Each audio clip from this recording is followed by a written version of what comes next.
Mwokozi Yesu azaliwe. Kulihitaji ubikira ili Mwokozi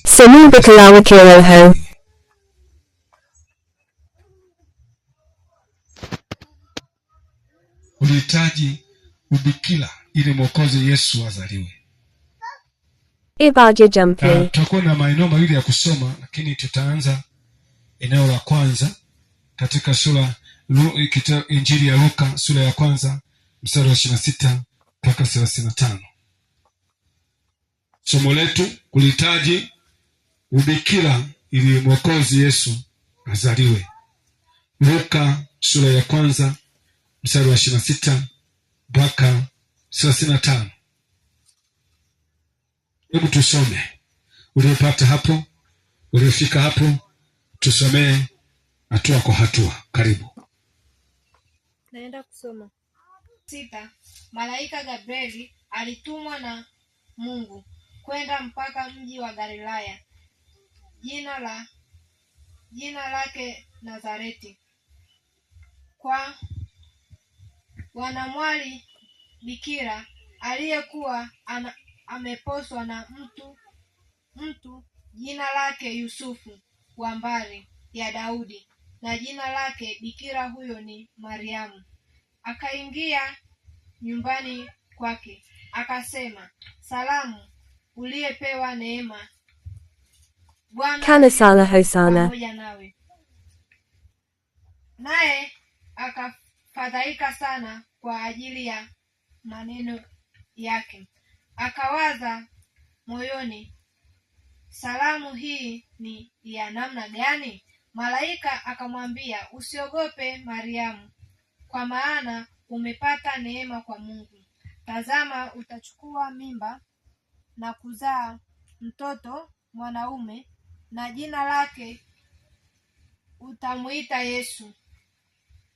Huyo atakuwa mkuu, ataitwa mwana wa aliye juu, na mwana Mungu atampa kiti cha enzi cha Daudi baba yake.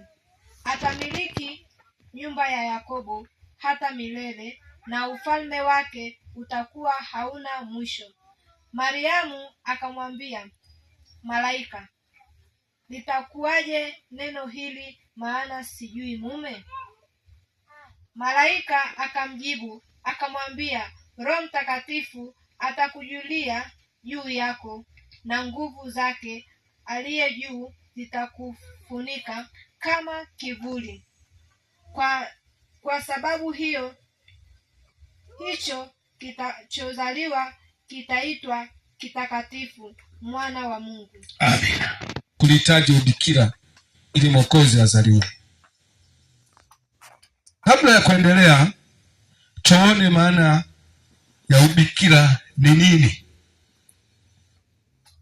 Haleluya. Tuone maana ni nini.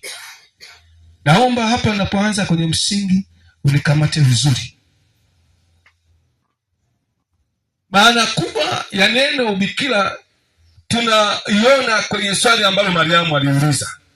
Hebu rudia katika Luka sura ya kwanza mstari wa 34. Kuna swali ameuliza hapo, na Mariamu akamwambia malaika, litakuwaje neno hili, maana sijui mume? Litakuwaje neno hili, maana sijui mume? Ndio tafsiri, japo ina tafsiri nyingi, lakini moja tunayoiona ni ile swali ambayo Mariamu aliuliza. Tukae. Kwa hiyo nasiri ya bikira ni kule ambako, kwa maana nyingine, ni kule kujitunza kwa mwanamke au mwanamwali. Siri ya ubikira. Kwa hiyo Mungu hakuhitaji tu mwanamke wa kuweza kumzaa Mwokozi wa ulimwengu. Hakuhitaji tu mwanamke. Kwa sababu wanawake, kama angehitaji tu mwanamke, wanawake wengi.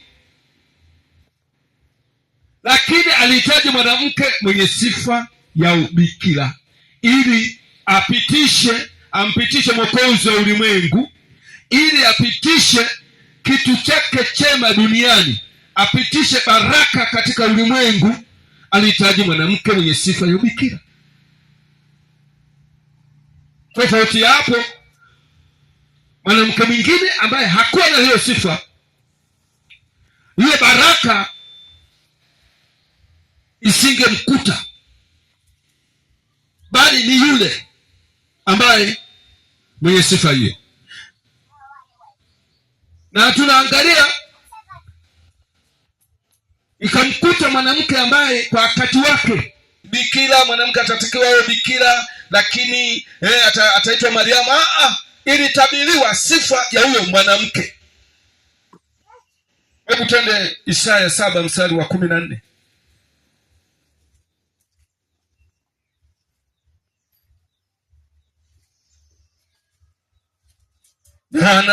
Isaya sura ya 7 mstari wa 14. Some.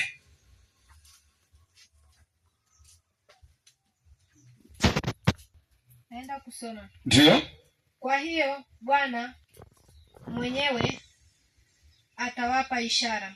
Tazama, bikira atachukua 2/8 close double angle bracket 2026. naye atamuita jina lake Immanuel. Haleluya. Anasema kwa tazama, bikira atachukua mimba, atazaa mtoto mwanamume, naye utamwita jina lake Immanuel.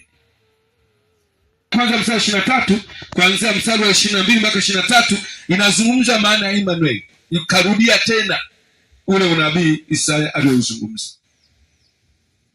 Kwa hiyo kama huyu Mariamu asingekuwa na hiyo sifa, hiyo neema isingekuja kwake, kwa sababu hana hiyo sifa. Jamani, Bwana Yesu asifiwe. Kwa sababu hana hiyo nini? Sifa.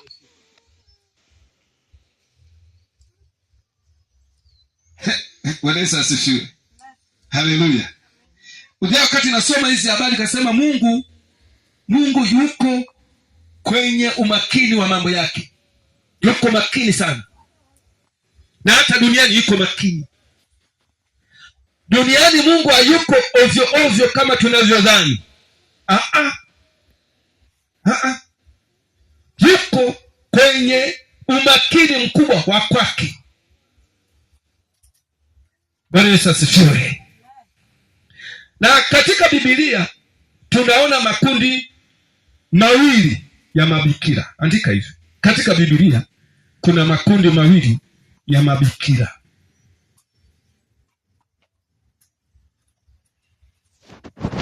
Katika Biblia tunaona kuna makundi mawili ya mabikira.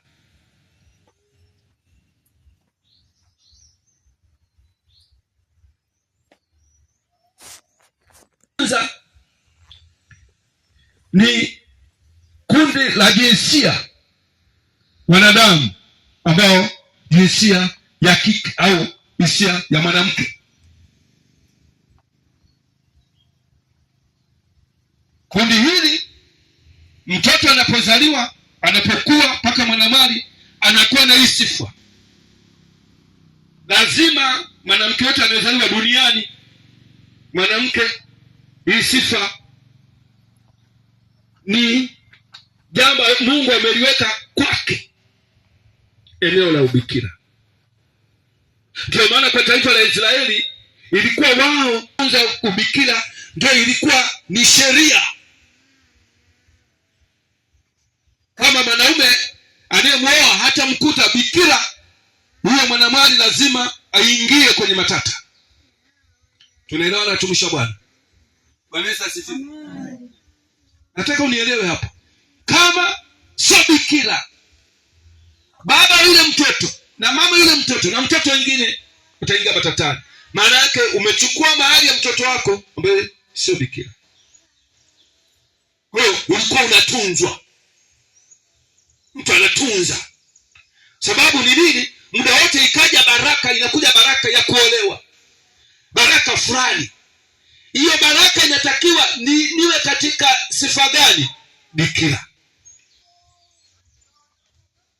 Jamani, tunaelewana vizuri? Kwa hiyo kama mwanamwali yule hana sifa, zama za Agano la Kale katika Israeli, hawezi kuolewa.